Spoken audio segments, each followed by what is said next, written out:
سیاست میں آنے کے بعد 2007 سے لے کر کے پچھلے 4 مہینہ پہلے تک یہ سلسلہ موقوف رہا، یعنی حضور کی زیارت سے میں محروم ہو گیا۔ 4 مہینہ پہلے جب میں اپنے اہل و عیال کے ساتھ عمرے پر گیا تھا تو مدینہ منورہ جب میری حاضری ہوئی تو مدینہ منورہ حاضری پر میں نے حضور کی ناراضگی ختم ہو اس تعلق سے میں نے 2 عمل کیا تھا۔ اس کے بعد مدینہ منورہ میں جب میں ظہر کی نماز کے بعد سویا تو ظہر عصر کے درمیان خواب میں مجھے سرکار کی زیارت ہوئی، اور میں نے مالیگاؤں کے ہمارے ایک ساتھی مولانا علیم الدین بھی خواب میں نظر آئے کہ وہ میرے ساتھ ہیں۔ میں نے یہ دیکھا کہ ہم لوگ حج پر ہیں، ہم بھی احرام میں ہیں، اور حضور پاک صلی اللہ علیہ وسلم بھی احرام میں ہیں، اور حج کے ارکان کی اعمال و ادائیگی ہو رہی ہے، حضور آگے ہیں اور ہم لوگ پیچھے۔ تو یہ ایک لمبا زمانہ اس طرح گزرا کہ میں حضور کی زیارت سے محروم رہا۔ دوسری بات یہ کہ سیاست میں آنے کے بعد جو روحانی نقصان ہوا ہے وہ یہ کہ جو میرے اپنے معمولات صبح شام کے تھے وہ متاثر ہوئے، حتیٰ کہ بسا اوقات مسجد کی جماعتیں چھوٹ گئیں۔ کبھی ایسا بھی ہوا کہ نماز کے تعلق سے ہم لوگوں کو نماز کی جگہ نہیں ملی، اور یہ ہوا کہ اب نماز کے لیے کیا کرنا چاہیے، کیسے کرنا چاہیے۔ تو سب سے پہلے مسجد چھوٹی، مسجد کے بعد باجماعت نماز چھوٹنے لگی، اور پھر اس کے بعد ایسے مواقع بھی آئے کہ ہم لوگ ایسے مقامات پر رہے اور نماز کا وقت ہو گیا تو نماز پڑھنے کی جگہ بھی نہیں رہی۔ یہ نقصان ہوا۔ مذہبی طور پر نقصان یہ ہوا کہ جب میں کسی سیاسی پارٹی سے جڑا ہوا نہیں تھا تو سبھی لوگ میرا احترام کرتے تھے، مانتے تھے، اور ایک مذہبی اعتبار سے میری عزت اور اکرام کیا کرتے تھے۔ لیکن جب میں سیاست میں آیا تو میرے کسی نہ کسی سیاسی پارٹی سے تعلقات رہے، تو وہ احباب جو دوسری سیاسی پارٹیوں سے تعلق رکھتے تھے، ماضی میں وہ میرا احترام کرتے تھے، یہ بات ختم ہو گئی۔ وہ لوگ جو مجھے کبھی اچھا کہتے تھے اب وہ لوگ میری برائی کرنے لگے، حتیٰ کہ پیٹھ پیچھے گالیاں تک دینے لگے۔ حد یہ ہو گئی کہ جو میں نے سوچا نہیں تھا ایسے الزامات مجھ پر لگنے لگے۔ اب ظاہر بات ہے کہ میں کہاں کہاں صفائی دیتا پھروں گا۔ اور چوتھا نقصان سماجی طور پر یہ ہوا کہ لوگوں میں حسد پیدا ہو گیا،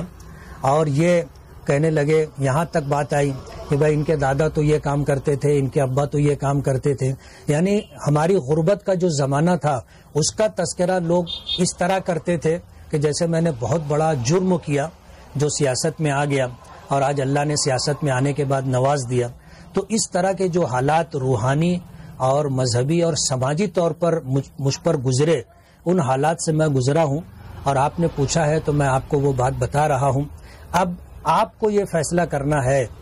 کہ آپ میں یہ ہمت اور حوصلہ ہے کہ ان ایسے حالات کا آپ سامنا کر سکو۔ کل تک جو آپ کے جو ہے قدم بوسی کرتے ہوں، دست بوسی کرتے ہوں، آپ کی خدمت اور سیوا کرتے ہوں، آپ کے آگے پیچھے خدمت کے لیے لپکتے جپکتے ہوں،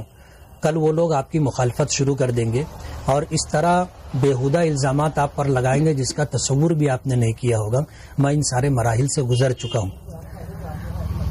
اور آپ نے کہا کہ آپ کو کوئی سیاسی رائے نہیں چاہیے، اس لیے میں آپ کو کوئی سیاسی رائے نہیں دے رہا ہوں۔ یہ آپ کو فیصلہ کرنا ہے کہ آپ کو الیکشن لڑنا ہے یا نہیں لڑنا ہے۔ میری مولانا سے یہ بات چیت ہوئی تو مولانا نے یہ ساری باتیں بڑی توجہ سے سنی، اور اپنے متعلق انہوں نے جو بات کہی کہ الیکشن لڑنے کے تعلق سے یا سیاست میں آنے کے تعلق سے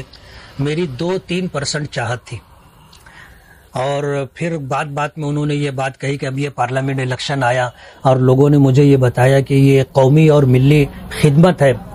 تو اب میری 5% چاہت ہے کہ میں پارلیمنٹ کا الیکشن لڑوں، لیکن 95% جو ہے میری چاہت نہیں ہے۔ اس طرح کی بات ہم لوگوں کی ہوئی ہے، اور انہوں نے مجھ سے بہت صفائی سے کہہ دیا تھا کہ مجھ کو آپ کی سیاسی رائے نہیں چاہیے، اس لیے میں نے دل میں اللہ کا شکر ادا کیا کہ بہت اچھا ہوا کہ مولانا نے خود ہی کہہ دیا، ورنہ مجھے بادل ناخواستہ کہنا پڑتا کہ آپ الیکشن مت لڑیے، اس لیے کہ دنیا دارالاسباب ہے، اور ہر پولنگ بوتھ کے اوپر جو ہے اپنا پولنگ ایجنٹ ہونا چاہیے، اور ہر پولنگ بوتھ کے اوپر اپنی ٹیم ہونی چاہیے جو ووٹروں کو گھر سے نکال کر پولنگ بوتھ تک پہنچائے۔ ظاہر بات ہے 6 اسمبلی کانسٹیٹیوشن ہے، اور اس کانسٹیٹیوشن کے اندر جو ہے اتنی بڑی تیاری ہم لوگوں کے پاس نہیں ہے، اور ظاہر بات ہے کہ دارالاسباب میں رہتے ہوئے بغیر سبب کے لڑائی کے لیے اترنا، جنگ کے لیے اترنا، مقابلے کے لیے اترنا پرلے درجے کی بے وقوفی ہے۔ اگر اسباب اور وسائل ہوتے تو بات اور تھی، لیکن صرف اپنے گمان پر یہ سمجھ لینا کہ میں فارم بھر دوں گا اور چن کر کے آ جاؤں گا، یہ خیال استو محال استو جنو۔ اگر کبھی وہ الیکشن لڑیں گے نہیں، میں تو مولانا سے یہ چاہوں گا کہ مولانا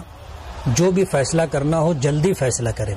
ہر گزرتا دن ان کو ناکامی سے قریب کرتا جا رہا ہے۔ اگر جنگ لڑنی ہے، مقابلہ کرنا ہے تو جتنی جلدی میدان میں اتریں گے، تیاری کریں گے، اتنا کم نقصان ہوگا۔